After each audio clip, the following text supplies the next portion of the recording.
जय गुरुदत्त। ओम श्री परमात्मने नमः। अथ अष्टादशोऽध्यायः मोक्षसंन्यासयोगः। अर्जुन उवाच सन्न्यासस्य महाबाहो तत्त्वमिच्छामि वेदितुं त्यागस्य च हृषीकेश पृथक् केशिनिषूदन। श्रीभगवानुवाच काम्यानां कर्मणां न्यासं सन्न्यासं कवयो विदुः सर्वकर्मफलत्यागं प्राहुस्त्यागं विचक्षणाः। त्याज्यं दोषवदित्येके कर्म प्राहुर्मनीषिणः यज्ञदानतपः कर्म न त्याज्यमिति चापरे। निश्चयं शृणु मे तत्र त्यागे भरतसत्तम त्यागो हि पुरुषव्याघ्र त्रिविधः सम्प्रकीर्तितः। यज्ञदानतपः कर्म न त्याज्यं कार्यमेव तत् यज्ञोदानं तपश्चैव पावनानि मनीषिणाम् एतान्यपि तु कर्माणि सङ्गं त्यक्त्वा फलानि च कर्तव्यानीति मे पार्थ निश्चितं मतमुत्तमम्। नियतस्य तु सन्न्यासः कर्मणो नोपपद्यते मोहात् तस्य परित्यागः तामसः परिकीर्तितः। दुःखमित्येव यत्कर्म कायक्लेशभयात् त्यजेत् स कृत्वा राजसं त्यागं नैव त्यागफलं लभेत्। कार्यमित्येव यत्कर्म नियतं क्रियतेऽर्जुन सङ्गं त्यक्त्वा फलं चैव स त्यागः सात्विको मतः। न द्वेष्ट्य कुशलं कर्म कुशलेनानुषज्यते त्यागी सत्त्वसमाविष्टः मेधावी छिन्नसंशयः। न हि देहभृता शक्यं त्यक्तुं कर्माण्यशेषतः यस्तु कर्मफलत्यागी स त्यागीत्यभिधीयते। अनिष्टमिष्टं मिश्रं च त्रिविधं कर्मणः फलं भवत्यत्यागिनां प्रेत्य न तु सन्न्यासिनां क्वचित्। पञ्चैतानि महाबाहो कारणानि निबोध मे साङ्ख्ये कृतान्ते प्रोक्तानि सिद्धये सर्वकर्मणाम्। अधिष्ठानं तथा कर्ता करणं च पृथग्विधं विविधाश्च पृथक् चेष्टाः दैवं चैवात्र पञ्चमं शरीरवाङ्मनोभिर्यत् कर्म प्रारभते नरः न्याय्यं वा विपरीतं वा पञ्चैते तस्य हेतवः।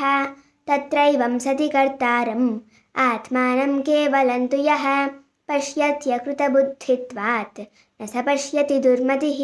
यस्य नाहङ्कृतो भावः बुद्धिर्यस्य न लिप्यते हत्वापि स इमाल्लोकान् न हन्ति न निबध्यते।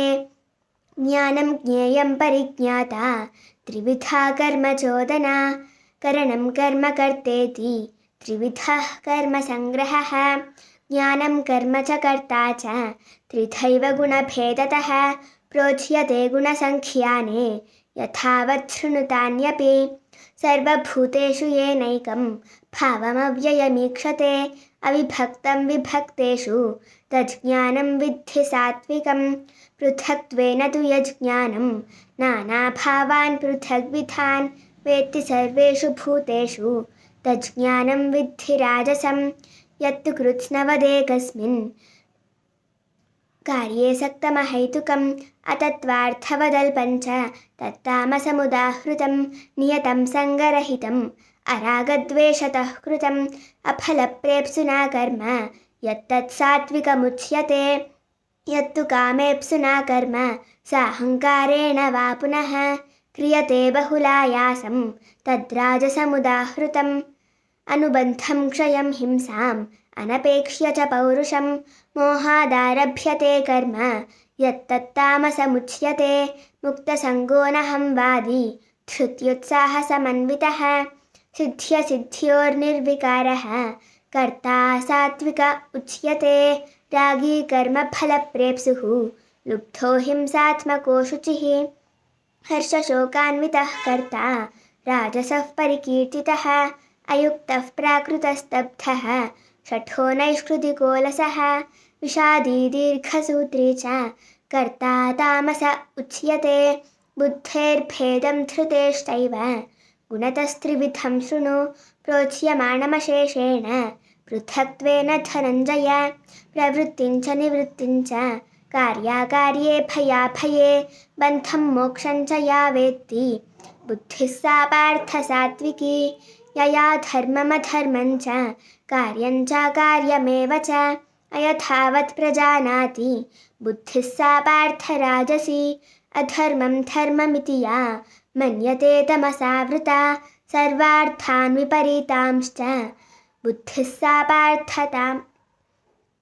सा पार्थतामसि धृत्या यया धारयते मनः प्राणेन्द्रियक्रियाः योगेन व्यभिचारिण्या धृतिः सा पार्थ सात्विकी यया तु धर्मकामार्थान् धृत्या धारयतेऽर्जुन प्रसङ्गेन फलाकाङ्क्षी धृतिः सा पार्थ राजसी यया स्वप्नं भयं शोकं विषादं मदमेव च न विमुञ्चति दुर्मेधाः धृतिः सा तामसी मता सुखं त्विदानीं त्रिविधं शृणु मे भरतर्षभ अभ्यासात् रमते यत्र दुःखान्तं च निगच्छति यत्तदग्रे विषमिव परिणामे मृतोपमं तत्सुखं सात्विकं प्रोक्तम् आत्मबुद्धिप्रसादजं विषयेन्द्रियसंयोगात् यत्तदग्रे मृतोपमं परिणामे विषमिव तत्सुखं राजसंस्मृतं यदग्रे चानुबन्धे च सुखं मोहनमात्मनः निद्रालस्य प्रमादोत्थं तत्तामसमुदाहृतं न तदस्ति पृथिव्यां वा दिवि देवेषु वा पुनः सत्वं प्रकृतिजैर्मुक्तं यदेभिः स्यात् त्रिभिर्गुणैः ब्राह्मणक्षत्रियविषां शूद्राणां च परन्तप कर्माणि प्रविभक्तानि स्वभावप्रभवैर्गुणैः शमोदमस्तपश्चौचं क्षान्तिरार्जवमेव च ज्ञानं विज्ञानमास्तिक्यं ब्रह्मकर्मस्वभावजं शौर्यं तेजोधृतिर्दाक्ष्यं युद्धे चाप्यपलायनं दानमीश्वरभावश्च क्षात्रं कर्म स्वभावजं कृषिगौरक्ष्यवाणिज्यं वैश्यकर्मस्वभावजं परिचर्यात्मकं कर्म शूद्रस्यापि स्वभावजं स्वे स्वे कर्मण्यभिरतः संसिद्धिं लभते नरः स्वकर्मनिरतसिद्धिं यथा विन्दति तच्छृणु यतः प्रवृत्तिर्भूतानां येन सर्वमिदं ततं स्वकर्मणा तमभ्यर्च्य सिद्धिं विन्दति मानवः श्रेयान् स्वधर्मो विगुणः परधर्मात् स्वनुष्ठितात् स्वभावनियतं कर्म कुर्वन्नाप्नोति किल्बिषं सहजं कर्म कौन्तेय सदोषमपि न त्यजेत् सर्वारम्भा हि दोषेण धूमेनाग्निरिवावृताः असक्तबुद्धिः सर्वत्र जितात्मा विगतस्पृहः नैष्कर्म्यसिद्धिं परमां सन्न्यासेनाधिगच्छति सिद्धिं प्राप्तो यथा ब्रह्म तथाप्नोति निबोध मे समासेनैव कौन्तेय निष्ठा ज्ञानस्य या परा बुद्ध्या विशुद्धया युक्तः धृत्यात्मानं नियम्य च शब्दादीन् विषयांस् त्यक्त्वा रागद्वेषौ व्युदस्य च विविक्तसेवी लघ्वाशी यतवाक्कायमानसः ध्यानयोगपरो नित्यं वैराग्यं समुपाश्रितः अहङ्कारं बलं दर्पं कामं क्रोधं परिग्रहं विमुच्य निर्ममः शान्तः ब्रह्मभूयाय कल्पते ब्रह्मभूतः प्रसन्नात्मा न शोचति न काङ्क्षति समः सर्वेषु भूतेषु मद्भक्तिं लभते परां भक्त्या मामभिजानाति यावान्यश्चास्मि तत्त्वतः ततो मां तत्त्वतो ज्ञात्वा विशते तदनन्तरं सर्वकर्माण्यपि सदा कुर्वाणो मद्व्यपाश्रयः मत्प्रसादादवाप्नोति शाश्वतं पदमव्ययं चेतसा सर्वकर्माणि मयि सन्न्यस्य मत्परः बुद्धियोगमुपाश्रित्य मच्चित्तः सततं भव मच्चित्तः सर्वदुर्गाणि मत्प्रसादात् तरिष्यसि अथ चेत्त्वमहङ्कारात् न श्रोष्यसि विनङ्क्ष्यसि यदहङ्कारमाश्रित्य न योत्स्य इति मन्यसे मिथ्यैष व्यवसायस्ते प्रकृतिस्त्वां नियोक्ष्यति स्वभावजेन कौन्तेय निबद्धस्वेन कर्मणा कर्तुं नेच्छसि यन्मोहात् करिष्यस्य वशोऽपि तत् ईश्वरः सर्वभूतानां हृद्देशेऽर्जुन तिष्ठति भ्रामयन् सर्वभूतानि यन्त्रारूढानि मायया तमेव शरणं गच्छ सर्वभावेन भारत तत्प्रसादात् परां शान्तिं स्थानं प्राप्स्यसि शाश्वतम् इति ते ज्ञानमाख्यातं गुह्यात् गुह्यतरं मया विमृश्यैतदशेषेण यथेच्छसि तथा कुरु सर्वगुह्यतमं भूयः शृणु मे परमं वचः सर्वगुह्यतमं भूयः शृणु मे परमं वचः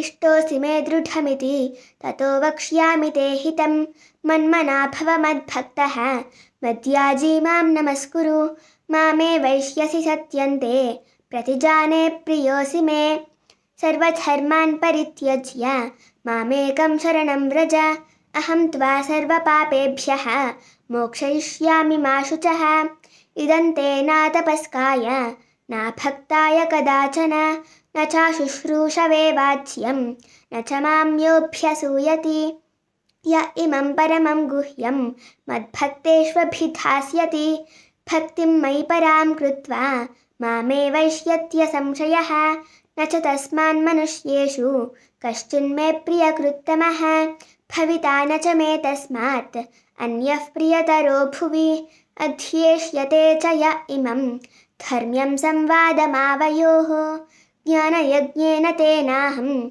इष्टस्यामिति मे मतिः श्रद्धावाननसूयश्च शृणुयादपि यो नरः सोऽपि मुक्तः शुभाल्लोकान् प्राप्नुयात् पुण्यकर्मणां कच्चिदेतच्छ्रुतं पार्थ त्वयैकाग्रेण चेतसा कच्चिदज्ञानसम्मोहः प्रनष्टस्ते धनञ्जय अर्जुन उवाच नष्टो मोहस्मृतिर्लब्धा त्वत्प्रसादान्मयाच्युत स्थितोऽस्मि गतसन्देहः करिष्ये वचनं तव सञ्जय उवाच इत्यहं वासुदेवस्य पार्थस्य च महात्मनः समासेनैव संवादमिममश्रौषम् सञ्जय उवाच इत्यहं वासुदेवस्य पार्थस्य च महात्मनः संवादमिममश्रौषम् अद्भुतं रोमहर्षणं व्यासप्रसादात् श्रुतवान् इमं गुह्यतमं परं व्यासप्रसादात् श्रुतवान् इमं गुह्यतमं परं योगं योगेश्वरात् कृष्णात् साक्षात् कथयत स्वयं राजन् संस्मृत्य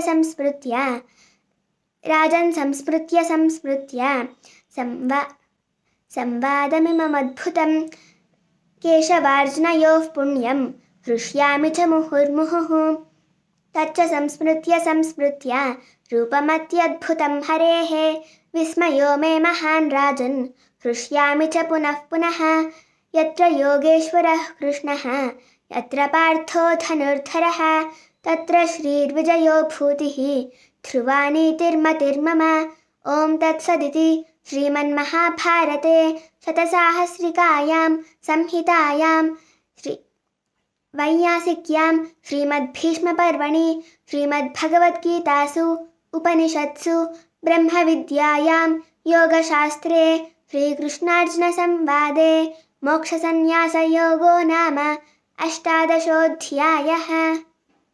जय गुरुदत्त।